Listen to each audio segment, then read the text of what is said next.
ದಯಮಾಡಿ ಅವ್ನು ತುಂಬ ಒಳ್ಳೆ ಕಲಾವಿದ. ಅವ್ನು ಇವಾಗ ಅವ್ನ ಲೈಫಲ್ಲಿ ಒಂದು ದೊಡ್ಡ ಸಕ್ಸಸ್ನ ನೋಡ್ತಿದ್ದ.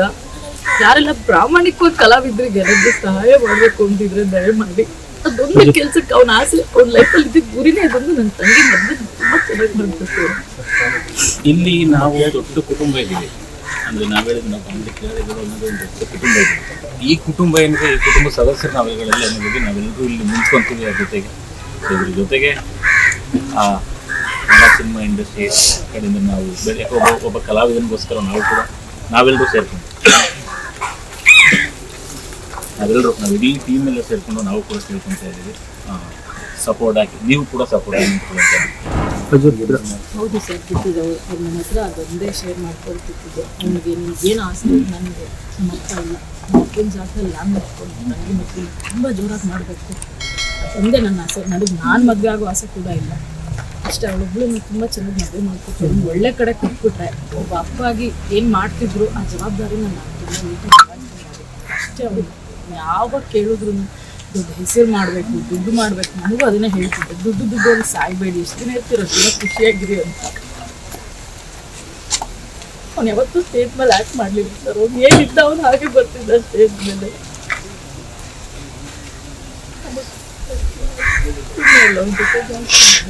ಅದು ಯಾವತ್ತೂ ಯಾರ ಬಾಯಲ್ಲೂ ಸಾಕಿ ಇಂಥವ್ನು ಅಂತವ್ನು ಬಾಕಿ ಏನು ಮಾಡ್ತೀವಿ ಕೇಳಲೇ ಇಲ್ಲ. ಅದೇ ಸುಖವಾಗಿದ್ದ ಅವನು.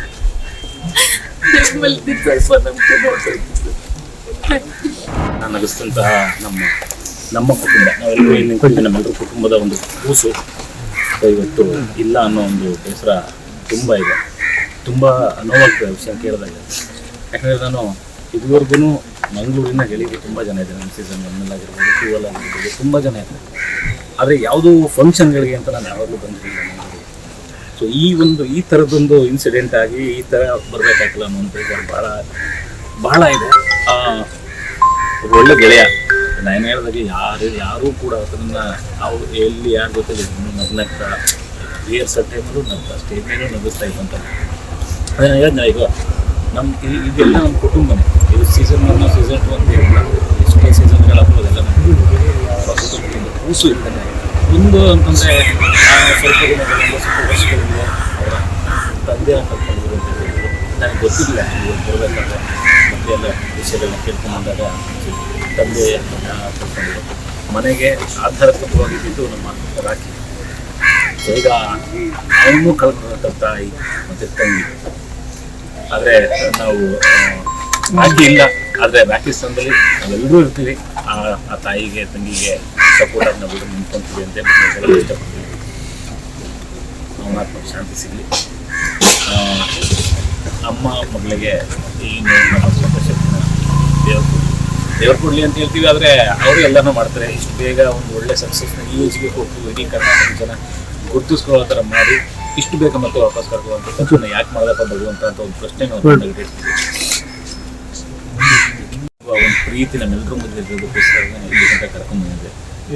ಸೊ ನಾನು ಹೇಳೋದಷ್ಟೇನೆ, ತಾಯಿ ಮಗಳಿಗೆ ನಾವೆಲ್ಲರೂ ಜೊತೆಲಿರ್ತೀವಿ, ನೀವುಗಳು ಕೂಡ ಜೊತೆಲಿ.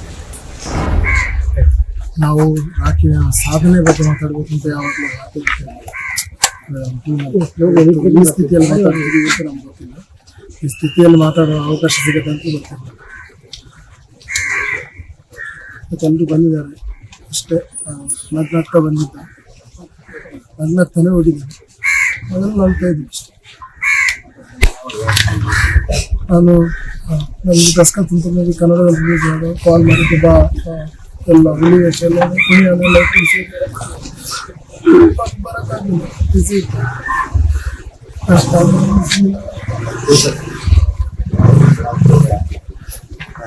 ಆ್ಯಕ್ಚುಲಿ ಕಾಂತಾರ 2 ಕೂಡ ಆ್ಯಕ್ಟ್ ಮಾಡಿದ್ವಿ. ಒಳ್ಳೆ ಸಿನಿಮಾದಲ್ಲಿ ಆ್ಯಕ್ಟ್ ಮಾಡ್ತೀನಿ. ನಮಗೊಂದು ಸಂಭ್ರಮ ಇತ್ತು. ನನ್ನ ಕ್ಯಾರೆಕ್ಟ್ ಮಾಡ್ಕೊಂಡು ಬರ್ತಾ ಇದ್ದಾರೆ. ಶೋಗಳನ್ನು ಕೂಡ ಹಿಂಚ್ತಾ ಇತ್ತು. ಇಷ್ಟು ಬೇಗ ಒಂದು ಜರ್ನಿ ಸ್ಟಾಪ್ ಮಾಡ್ತೀನಿ ಅಂತ ಅಂದ್ರೆ ಅದೇ ನಾವು ಇಷ್ಟು ಜನರು ಇವತ್ತು ಇಲ್ಲಿ ಏನು ಸೇರಿದ್ದಾರೆ ಇದೆಲ್ಲ ಕೂಡ ಅವನ ಅಭಿಮಾನಿಗಳಿದ್ದಾರೆ.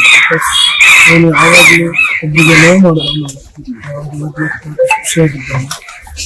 ಅವನಿಗೆ ನಾವು ಇದ್ರು ಕೂಡ ತೋರಿಸ್ಕೊಳ್ತೀವಿ ಎಲ್ಲರ ಜೊತೆ ಎಲ್ಲ ಲೈಫಲ್ಲಿ ತುಂಬ ಖುಷಿಯನ್ನು ತೋರಿಸಿದ ನಾವು ನಮ್ಮ ಇದು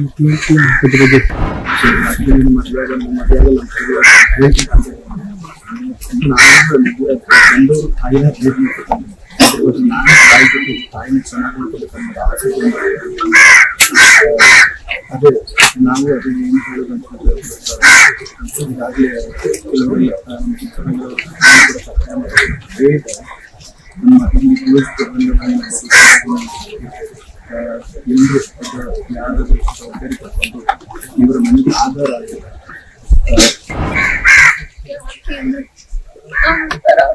ನಗುಮುಖ ಯಾವಾಗಲೂ ಅವ್ನು ಇತ್ತೀಚೆಗೆ ಒಂದು 6 ತಿಂಗಳಿಂದ ಒಂದು ಸಣ್ಣ ಆಕ್ಸಿಡೆಂಟ್ ಆಗಿ ಮುಖ ಎಲ್ಲ ಸ್ವಲ್ಪ ಫ್ರಾಕ್ಚರ್ ಆಗಿ ಅವತ್ತು ಕೂಡ ನಾವು ಹಾಸ್ಪಿಟಲ್ಗೆ ಹೋದಾಗ ನಾವು ಅಳ್ತಿದ್ವಿ ಹೊರತು ಅವನು ಅಳ್ತಾ ಇಲ್ಲ, ಅವ್ನು ನಗ್ತಾನೆ ಇದ್ದ. ನೀವು ಹೆಚ್ಚಿನ ಮಾಡಿ ಇದೆಲ್ಲ ಎಕ್ಸ್ಪೀರಿಯನ್ಸ್ ಆಗ್ಬೇಕು ಕಡೆ ಲೈಫಲ್ಲಿ ಅಂತ ನಾನು ಸ್ವೀಟ್ ಇಷ್ಟಪಡೋಣ, ಯಾವಾಗಲೂ ಸ್ವೀಟ್ ಅಂತ ಕರಿತಾ ಇದ್ದವು. ನನ್ನಿಂತ ಏಜಲ್ಲಿ ದೊಡ್ಡವನು ಆದ್ರೂ ಅವನು ಆ ಕುಳ್ಳಕ್ಕೆ ಆ ರೀತಿ ಇದ್ದಿದ್ರಿಂದ ನಾನು ಅವನು ತುಂಬ ಮುದ್ದಾಗಿ ಸ್ವೀಟು ಅಂತ ಕರಿತಾ ಇದ್ದೆ. ಯಾರು ನಮ್ಮ ಸೆಟ್ಟಲ್ ಆಗಲಿ ನಮ್ಮ ಕಲಾವಿದ್ರ ಯಾರಾದ್ರೂ ಚೆನ್ನಾಗಿ ಆಕ್ಟ್ ಮಾಡ್ತಿದ್ದಾರೆ ಪ್ರೋತ್ಸಾಹ ಮಾಡೋದು. ಅವ್ನು ಯಾವತ್ತು ಅವನ ಕಷ್ಟ ಅವ್ನು ಯಾರ ಹತ್ರ ಹೇಳ್ಕೊಂಡವನು, ನಮ್ಮ ಹತ್ರ ಅಂತೆಲ್ಲ ಕಷ್ಟ ಕೇಳೋನು, ನಮ್ಮ ನಗ್ಸೋನು, ಚಿಲ್ ಮಾಡುವ ಎಲ್ಲ ಅವ್ನು ಇದ್ರ ಕಡೆ ನಗು ಅಷ್ಟೇ. ನಗು ಬಿಟ್ರೆ ಬೇಡ. ಯಾವತ್ತು ನಾನು ಅವ್ನ ಹತ್ತಿದ್ದು ಅವ್ನು ನಿಲ್ತಿದ್ದಿಲ್ಲ. ಎಲ್ಲ ಕಡೆ ಬೀಚಲ್ಲಿ ಗಮ್ಮತ್ ಮಾಡುವ ಚೆನ್ನಾಗಿರುತ್ತೆ ಅಂತ ಬರ್ತೀನಿ ಆದ್ರೆ ನಾವು ಯಾವತ್ತು ಈ ಪರಿಸ್ಥಿತಿ ಬರ್ತೀನಿ ಅಂತ ಅನ್ಕೊಂಡಿದ್ದೀವಿ. ನಮ್ ದೊಡ್ಡ ಆಸೆ ಅಂದ್ರೆ ನಮ್ ತಂದೆ ಕೂಡ ಇಲ್ಲ, ತಂಗಿ ಮದ್ವೆ ಮಾಡ್ಬೇಕು. ಅವ್ನು ನನಗೆ ಗೊತ್ತಿರ್ಲಿಲ್ಲ, ಇದು ನಮ್ಗೆ ರೀಸೆಂಟ್ ಆಗಿ ಗೊತ್ತಾಗಿತ್ತು. ಬಿಲ್ಡಿಂಗ್ ಅಮೌಂಟ್ ಕೂಡ ನಮ್ ಕಾಮಿಡಿ ನಡೆಯುವುದಿಲ್ಲ, ಅಮೌಂಟ್ ಕೂಡ ಅವ್ನು ತಂಗಿ ಮದ್ವೆಗೆ ಡೆಪಾಸಿಟ್ ಅವ್ನ ಫ್ಯಾಮಿಲಿಗೆ ಒಳ್ಳೆದಾಗ್ಬೇಕು. ಫ್ರೆಂಡ್ಸ್ ಊರಲ್ಲಿ ಅದು ಆಡಿಷನ್ಗೆ ಹೋದರೆ ಜೊತೆಗೆ ಹೋಗ್ಬೋದು. ಸೆಲೆಕ್ಟ್ ಆದಾಗ ಅಷ್ಟೇ ಸಂತೋಷ.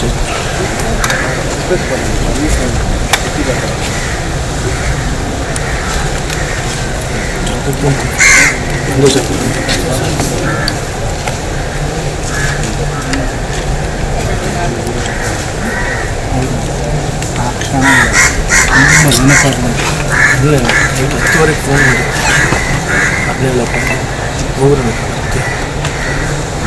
ಬರ್ತೀನಿ ಕಳಿಸ್ಬೋದು. ಬೆಳಿಗ್ಗೆ ಕನ್ಫರ್ಮ್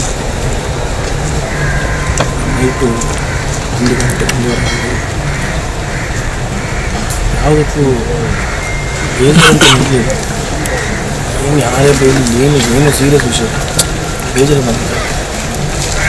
ಖುಷಿ ನಗಿಸಿದಂತಹ ನಮ್ಮ ಕುಟುಂಬ, ನಾವೆಲ್ಲರೂ ಏನು ನಿಂತ್ಕೊಂಡ್ವಿ, ನಮ್ಮೆಲ್ಲರೂ ಕುಟುಂಬದ ಒಂದು ಕೂಸು ಇವತ್ತು ಇಲ್ಲ ಅನ್ನೋ ಒಂದು ಬೇಸರ ತುಂಬ ಇದೆ. ತುಂಬ ನೋವಾಗ್ತದೆ ವಿಷಯ ಕೇಳಿದಾಗ. ಯಾಕಂದರೆ ನಾನು ಇದುವರೆಗೂ ಮಂಗಳೂರಿನ ಗೆಳೆಯರು ತುಂಬ ಜನ ಇದ್ದಾರೆ. ನಮ್ಮ ಸೀಸನ್ 1 ಆಗಿರ್ಬೋದು, 2 ಆಗಿರ್ಬೋದು, ತುಂಬ ಜನ ಇದ್ದಾರೆ. ಆದರೆ ಯಾವುದೂ ಫಂಕ್ಷನ್ಗಳಿಗೆ ಅಂತ ನಾನು ಯಾವಾಗಲೂ ಬಂದಿರಲಿಲ್ಲ ಮಂಗಳೂರು. ಸೊ ಈ ಥರದ್ದೊಂದು ಇನ್ಸಿಡೆಂಟ್ ಆಗಿ ಈ ಥರ ಬರಬೇಕಾಗಿಲ್ಲ ಅನ್ನೋ ಒಂದು ಬೇಜಾರು ಭಾಳ ಇದೆ. ಒಳ್ಳೆ ಗೆಳೆಯ, ನಾನು ಹೇಳಿದಾಗೆ ಯಾರೂ ಕೂಡ ಅದನ್ನು ಅವ್ರು ಎಲ್ಲಿ ಯಾರ ಜೊತೆಗೆ ನಗ್ನಗ್ತಾ ರಿಹರ್ಸಲ್ ಟೈಮಲ್ಲೂ ನಗ್ತಾ ಸ್ಟೇಜ್ ಮೇಲೂ ನಗಿಸ್ತಾ ಇದ್ದಂತ. ಅದೇ ನಾನು ಹೇಳಿದ್ನ ಈಗ ಇದೆಲ್ಲ ನಮ್ಮ ಕುಟುಂಬನೇ. ಇದು ಸೀಸನ್ 1 ಸೀಸನ್ 2 ಅಂತ ಹೇಳಿಲ್ಲ, ಎಷ್ಟೇ ಸೀಸನ್ಗಳಾಗ್ಬೋದೆಲ್ಲ ನಮ್ಮ ಕುಟುಂಬ ಕೂಸು ಇರ್ತಾನೆ. ಒಂದು ಅಂತಂದರೆ ಸ್ವಲ್ಪ ವರ್ಷಗಳಿಂದ ಅವರ ತಂದೆಯನ್ನು ಕಲ್ತ್ಕೊಂಡಿದ್ರು ಅಂತ ಹೇಳಿದ್ರು. ನನಗೆ ಗೊತ್ತಿರಲಿಲ್ಲ ಬರಬೇಕಾದ್ರೆ ಮತ್ತೆ ಎಲ್ಲ ವಿಷಯಗಳನ್ನ ಕೇಳ್ಕೊಂಡಾಗ ತಂದೆ ಕಲ್ತ್ಕೊಂಡಿದ್ರು. ಮನೆಗೆ ಆಧಾರತ್ಮಕವಾಗಿದ್ದು ನಮ್ಮ ರಾಖಿ. ಸೊ ಈಗ ಅವನು ಕಲ್ತ್ಕೊಂಡಂಥ ತಾಯಿ ಮತ್ತು ತಂಗಿ. ಆದರೆ ನಾವು ರಾಖಿ ಇಲ್ಲ, ಆದರೆ ರಾಖಿ ಸ್ಥಾನದಲ್ಲಿ ನಾವೆಲ್ಲರೂ ಇರ್ತೀವಿ. ಆ ತಾಯಿಗೆ ತಂಗಿಗೆ ಸಪೋರ್ಟಾಗಿ ನಾವು ನಿಂತ್ಕೊಂತೀವಿ ಅಂತ ಇಷ್ಟಪಡ್ತೀವಿ. ನಮ್ಮ ಆತ್ಮಕ್ಕೆ ಶಾಂತಿ ಸಿಗಲಿ. ಅಮ್ಮ ಮಗಳಿಗೆ ಏನು ನಮ್ಮ ಸಂತೋಷನ ದೇವ್ರು ಕೊಡಲಿ ಅಂತ ಹೇಳ್ತೀವಿ. ಆದರೆ ಅವರು ಎಲ್ಲನೂ ಮಾಡ್ತಾರೆ. ಇಷ್ಟು ಬೇಗ ಒಂದು ಒಳ್ಳೆ ಸಕ್ಸಸ್ನ ಈ ಏಜ್ಗೆ ಕೊಟ್ಟು ಇಡೀ ಕರ್ನಾಟಕ ಜನ ಗುರುತಿಸ್ಕೊಳ್ಳೋ ಥರ ಮಾಡಿ ಇಷ್ಟು ಬೇಗ ಮತ್ತೆ ವಾಪಸ್ ಕರ್ಕೊಂಡು ತಕ್ಷಣ ಯಾಕೆ ಮಾಡದಪ್ಪ ಭಗವಂತ ಅಂತ ಒಂದು ಪ್ರಶ್ನೆ ನಾವು